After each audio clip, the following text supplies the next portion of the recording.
Dumplin. Go Big or Go Home by Julie Murphy. Chapter 1. All the best things in my life have started with a Dolly Parton song, including my friendship with Ellen Driver.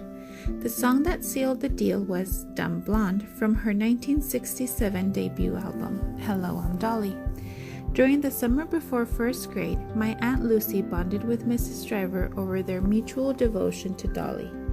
While they sipped sweet tea in the dining room, Ellen and I would sit on the couch watching cartoons, unsure what to make of each other. But then one afternoon, that song came on over Mrs. Driver's stereo. Ellen tapped her foot, and as I hummed along, and before Dolly had even hit the chorus, we were spinning in circles and singing at the top of our lungs. Thankfully, our love for each other and Dolly turned out to run deeper than one song. I wait for Ellen in front of her boyfriend's Jeep as the sun pushes my feet further into the hot blacktop of the school parking lot. Trying not to cringe, I watch as she skips through the exit, weaving in and out of after-school traffic.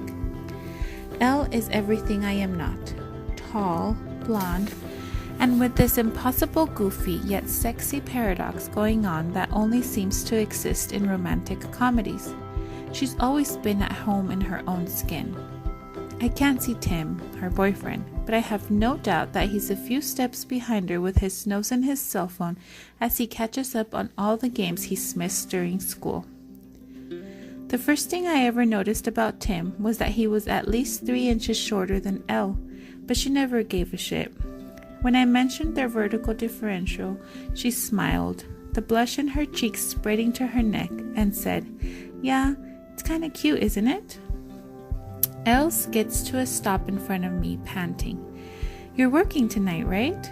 I clear my throat. "Yeah. It's never too late to find a summer job working at the mall, Will." She leans against the Jeep and nudges me with her shoulder. "With me." I shake my head. I like it at Harpies. A huge truck on lift speeds down the lane in front of us toward the exit. "Tim!" yells Ellen. He stops in his tracks and waves at us as the truck brushes right past him, only inches from flattening him into roadkill. "I swear to God," says Elle, only loud enough for me to hear. I think they were made for each other. "Thanks for the heads up," he calls. We could be in the midst of an alien invasion, and Tim would be like, "Cool." After he's made it across the parking lot, he drops his phone into his back pocket and kisses her.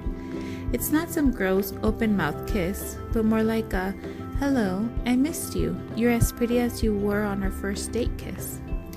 A slow sigh slips from me.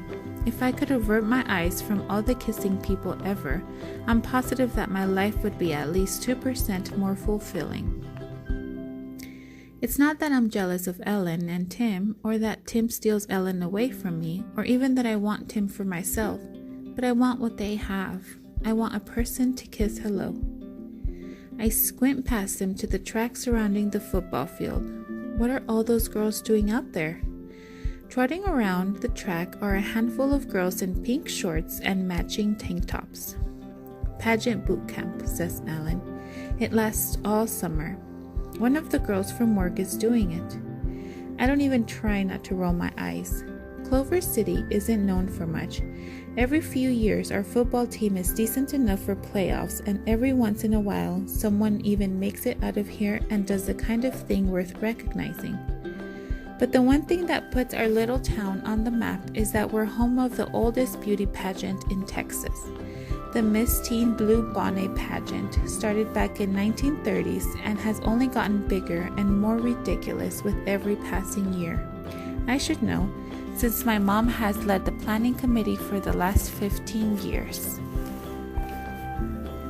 Ellen slides Tim's keys from the front pocket of his shorts before pulling me in for a side hug. "Have a good day at work. Don't let the grass splash you," or whatever.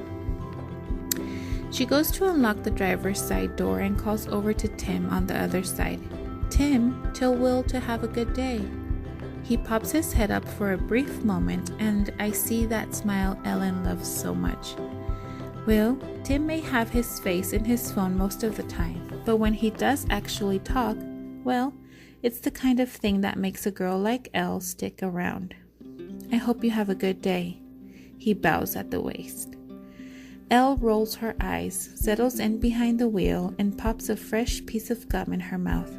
I wave goodbye, and I'm almost halfway to my car when the two speed past me as Ellen yells goodbye once more over Dolly Parton's "Why'd you come in here looking like that?" blasting through the speakers. As I'm digging through my bag, looking for my keys, I notice Millie Mickleshook waddling down the sidewalk and through the parking lot. I see it before it even happens. Leaning against her parents' minivan is Patrick Thomas, who is maybe the biggest douche of all time. He has this super ability to give someone a nickname and make it stick. Sometimes they're cool nicknames, but more often they're things like Hannah, pronounced like a neighing horse because the girl's mouth looks like it's full of, well, horse teeth. Clever, I know.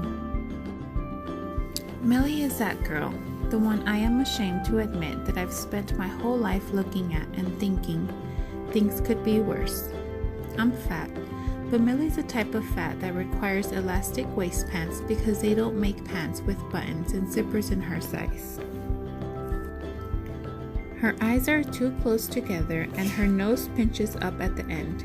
She wears shirts with puppies and kittens and not in an ironic way. Patrick blocks the driver's side door, him and his rowdy group of friends already oinking like pigs. Millie started driving a few weeks ago, and the way she zips around the minivan, you'd think it was a Camaro. She's about to turn the corner and find all these jerks piled up around her van when I yell, "Millie, over here!" Pulling down on the straps of her backpack, she changes her course of direction and heads straight for me with her smile pushing her rosy cheeks so high they almost touch the top of her eyelids. "Hiya, Will." I smile. "Hey." I hadn't actually thought about what I might say to her when she was here, standing in front of me. Congratulations on getting your license," I say. "Oh, thanks." She smiles again. "That's really sweet of you." I watch Patrick Thomas from over her shoulder as he pushes his finger to his nose to make it look like a pig's snout. I listen as Millie tells me all about changing her mom's radio presets and pumping gas for the first time. Patrick zeroes in on me. He's the kind of guy you hope never notices you, but there's really no use in me trying to be invisible to him. There's no hiding an elephant. Millie talks for a few minutes before Patrick and his friends give up and walk off. She waves her hands around, motioning at the van behind her.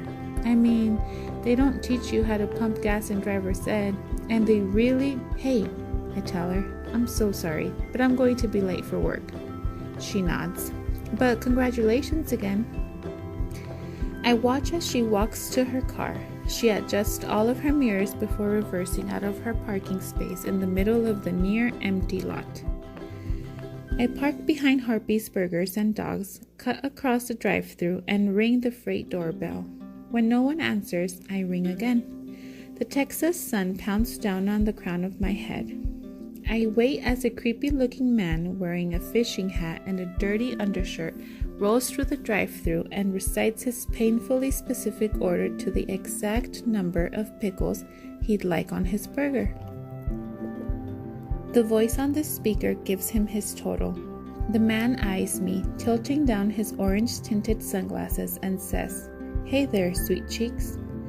I whirl around, holding my dress tight around my thighs, and punch the doorbell 4 times. My stomach is squirming with discomfort. I don't have to wear a dress to work. There's a pants option too, but the elastic waist on the polyester pants wasn't quite elastic enough to fit over my hips. I say the pants are to blame. I don't like to think of my hips as a nuisance, but more of an asset. I mean, if this were like 1642, my wide birthing hips would be worth many cows or something. The door cracks open and all I hear is Bo's voice. "I heard you the first 3 times. My bones tingle. I don't see him until he opens the door a little wider to let me in. Natural light grazes his face. New stubble peppers his chin and cheeks. A sign of freedom. Bo's school, his fancy Catholic school with its strict dress code, let out earlier this week. The car behind me at the drive-thru backfires and I rush inside. My eyes take a second to adjust to the dim light. "Sorry I'm late, Bo," I say. Bo. The syllable bounces around in my chest and I like it. I like the finality of a name so short. It's the type of name that says, "Yes, I'm sure." A heat burns inside of me as it rises all the way up through my cheeks. I run my fingers along the line of my jaw as my feet sink into the concrete like quicksand. The truth? I've had this hideous crush on Bo since the first time we met. His unstyled brown hair swirls into a perfect mess at the top of his head, and he looks ridiculous in his red and white uniform, like a bear in a tutu. Polyester sleeves strain over his arms, and I think maybe his biceps and my hips have a lot in common, except the ability to bench press. A thin silver chain peeks out from the collar of his undershirt as his lips are red with artificial dye, thanks to his endless supply of red suckers. He stretches an arm out toward me like he might hug me. I drag in a deep breath and then exhale as he stretches past me to flip the lock on the delivery door. Ron's out sick, so it's just me, you, Marcus, and Lydia. I guess she got stuck working a double today, so heads up. "Thanks. School's out for you, I guess." "Yep, no more classes," he says. I like that you say classes and not school. It's like you're in college and only go to class a couple times a day in between sleeping on couches or I catch myself. I'm gonna go put my stuff up. He presses his lips together, holding them in an almost smile. Sure. I split off into the break room and stuff my purse in my locker. It's not like I've ever been extra eloquent or anything, but what comes out of my mouth in front of Bo Larson doesn't even qualify as verbal diarrhea. It's more like the verbal runs, which is gross. The first time we met, when he was still a new hire, I held my hand out and introduced myself. "Willowdene," I said. "Cashier, Dolly Parton enthusiast, and resident fat girl." I waited for his response, but he said nothing. I mean, I am other things too, but Bo. His voice was dry, but his lips curled into a smile. "My name's Bo." He took my hand and a flash of memories I'd never even made jolted through my head. Us holding hands in a movie or walking down the street or in a car. Then he let go. That night, when I replayed our introductions over and over in my head, I realized that he hadn't even flinched when I called myself fat. And I liked that. The word fat makes people uncomfortable, but when you see me, the first thing you notice is my body, and my body is fat. It's like how I notice some girls have big boobs or shiny hair or knobby knees. Those things are okay to say, but the word fat, the one that best describes me, makes lips frown and cheeks lose their color. But that's me. I'm fat. It's not a cuss word. It's not even an insult. At least it's not when I say it. So I always figure, why not get it out of the way?